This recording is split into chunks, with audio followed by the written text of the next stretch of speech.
ഫുട്ബോളിൻ്റെ കാര്യം ഞാൻ നേരത്തെ പറഞ്ഞു. ഞാനൊരു അർജന്റീനൻ ആരാധകനാണ്. അത് ജയിച്ചാലും തോറ്റാലും ഒക്കെ അങ്ങനെ തന്നെയാണെന്നുള്ളതിന് മുമ്പും പറഞ്ഞിട്ടുള്ളൊരു കാര്യമാണ്. പക്ഷെ അദ്ദേഹം മെസ്സി ഇപ്പം ഇന്ന് വായിച്ച വാർത്തകളൊക്കെ നിങ്ങൾക്ക് എല്ലാവർക്കും അറിയാം. 2006 അർജന്റീനയ്ക്ക് വേണ്ടി ഗോൾ നേടുമ്പോൾ ഏറ്റവും പ്രായം കുറഞ്ഞ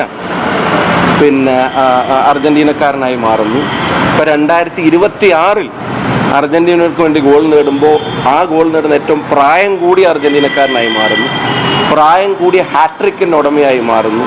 27 വയസ്സുള്ള എംബാപ്പയും അതുപോലത്തെ അതിലും താഴെ വയസ്സുള്ള എർലിംഗ് ഹാലൻഡും ഒക്കെ ഇന്നലെ അവരുണ്ടാക്കിയ ബ്രേസ്, അവരടിച്ച 2 ഗോളുകൾ ഇന്ന് പുലർച്ചെയാകുമ്പോഴത്തേക്കും ഈ 38-കാരൻ ഒരു ഹാട്രിക്കിലൂടെ അതിനോടൊപ്പം നിൽക്കുമ്പോൾ ശരിക്കും undisputed got of world football എന്ന കാര്യത്തിൽ ആർക്കും ഇനി തർക്കം ഉണ്ടാവുമെന്ന് ഞാൻ കരുതുന്നില്ല. പിന്നെ അർജന്റീന ആരാധകരെ സംബന്ധിച്ചിടത്തോളം ഒരു ടെൻഷനും ഇല്ലാതെയാണ് കളി കണ്ടത്. ആ കാര്യത്തിൽ ആർക്കും സംശയം ഉണ്ടാകാൻ തരുന്നു. ഇനിയിപ്പോൾ റിസൾട്ട് എന്താണെങ്കിലും വേണ്ടില്ല, ഒന്നും പ്രൂവ് ചെയ്യാനില്ല എന്നുള്ള. മറ്റേത് എല്ലാ വേൾഡ് കപ്പ് എടുക്കുമ്പോഴും ഈ കളർ TV വന്ന ശേഷം കപ്പടിച്ചിട്ടില്ല എന്നും പറഞ്ഞിട്ട് ഉള്ള പരിഹാസങ്ങളും ട്രോളുകളൊക്കെ കുറേ കേട്ടിട്ടാണല്ലോ ഈ കളി കാണാതിരിക്കുന്നത്. ഇപ്രാവശ്യം അങ്ങനെയൊന്നും ഉണ്ടായില്ല. വളരെ സമാധാനത്തോടെയാണ് കാണുന്നത്. ഇനി ജോർദാനും ഓസ്ട്രിയക്കെതിരെ കളിക്കുമ്പോഴോ അതിൻ്റെ ശേഷം നോക്കൗട്ടിലേക്ക് കടന്നാലോ കടന്നില്ലെങ്കിലും ഒന്നും വലിയ ടെൻഷനില്ല.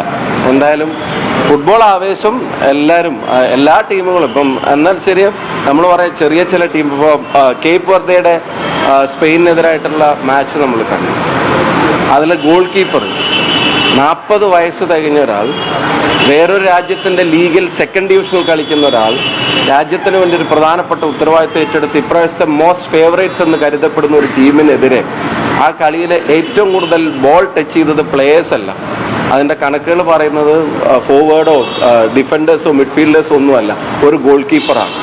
അയാൾ കെട്ടിയ വല അല്ലെങ്കിൽ ആ വലക്ക് അയാൾ കെട്ടിയ കോട്ട അതെത്ര കരുത്തുറ്റതായിരുന്നു എന്നുള്ളതാണ്. അപ്പം പ്രായവും പ്രദേശവും ജോഗ്രഫിക്കൽ കൺഫൈൻമെൻറ്റും ഒന്നും ഇല്ലാതെ വേൾഡ് കപ്പ് ഫുട്ബോൾ ഓരോ ദിവസവും ഓരോ സന്ദേശം ജനങ്ങൾക്ക് നൽകുകയാണ്. അത് എല്ലാവരെയും ഒരുമിപ്പിക്കുന്ന ചില ഘടകങ്ങളുണ്ട്. അതൊക്കെ തിരിച്ചറിഞ്ഞിട്ടെങ്കിലും ചില വർഗീയ വിഭാഗീയ ശ്രമങ്ങളിൽ നിന്ന് വിട്ടുനിൽക്കാൻ എല്ലാവരും തയ്യാറാവണമെന്നുള്ളത് സാന്ദർഭികമായിട്ട് സൂചിപ്പിക്കുകയാണ്.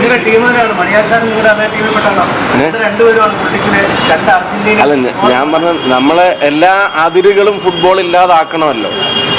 എല്ലാ അതിർവരമ്പുകളും ഫുട്ബോൾ ഇല്ലാതാക്കണം. അത് ആ ഭൂലോകം പോലെ ആ ഗ്ലോബിനെ പോലെ നമ്മളെല്ലാവരെയും ഒരുമിപ്പിക്കുന്ന ഒരു ഇൻസിഡൻ്റായിട്ട് ഇത് മാറണ്ടേ, ഫുട്ബോൾ മാറണ്ടേ. അപ്പോൾ അതിൽ രാഷ്ട്രീയത്തിൻ്റെ ജാതിയുടെയോ മതത്തിൻ്റെയോ കക്ഷി രാഷ്ട്രീയത്തിൻ്റെ ഒന്നിൻ്റെയും വ്യത്യാസവും ഇല്ലല്ലോ. അതിന് ഫുട്ബോളിനോടുള്ള ഇഷ്ടമാണല്ലോ. അല്ല, മെസ്സി അപ്പം കയറുന്നത് നല്ലതല്ലേ. ഹാട്രിക്ക് അടിച്ച് കഴിഞ്ഞിട്ട് 80 മിനിറ്റിനോട് അടുത്തെത്തി നിൽക്കുമ്പോൾ പിന്നെ അയാളെ ഫീൽഡിൽ തുടരാനെന്ന് വെച്ചിട്ട് അൺവാണ്ടഡ് ആയിട്ടുള്ള ഒരു ഇഞ്ചുറി വിളിച്ചു വരുത്തേണ്ട കാര്യമില്ലല്ലോ. മാത്രമല്ല ലൈനപ്പും വളരെ സ്ട്രെങ്ത്തുള്ള ലൈനപ്പാണ്. ഇപ്പോൾ അൽവാരസ് ഇറങ്ങുമ്പോൾ അല്ലെങ്കിൽ നിക്കോ പാസിനെ പോലെ ഒരാൾക്കൊരു അവസരം കിട്ടുമ്പോൾ, അതിന് മുമ്പ് ഗോൺസാലസിനെ പോലുള്ള ആളുകൾ വരുമ്പോൾ, അവരൊക്കെ ഇനി അടുത്ത മത്സരങ്ങൾ വരുമ്പോൾ മത്സരത്തിൻ്റെ പല ഘട്ടങ്ങളിൽ ഉപയോഗിക്കപ്പെടേണ്ട ആളുകളല്ലേ. അവർക്കൊരു മാച്ച് പ്രാക്ടീസിൻ്റെ കാര്യത്തിലും അത് നല്ല ഡിസിഷനാണ്. സ്കലോണി ഹാട്രിക്ക് അടിച്ച ശേഷം മെസ്സിയെ കൂടുതൽ ഇഞ്ചുറിക്ക് വിട്ടുകൊടുക്കാതെ പിൻവലിച്ചത് നല്ല തീരുമാനമാണ്.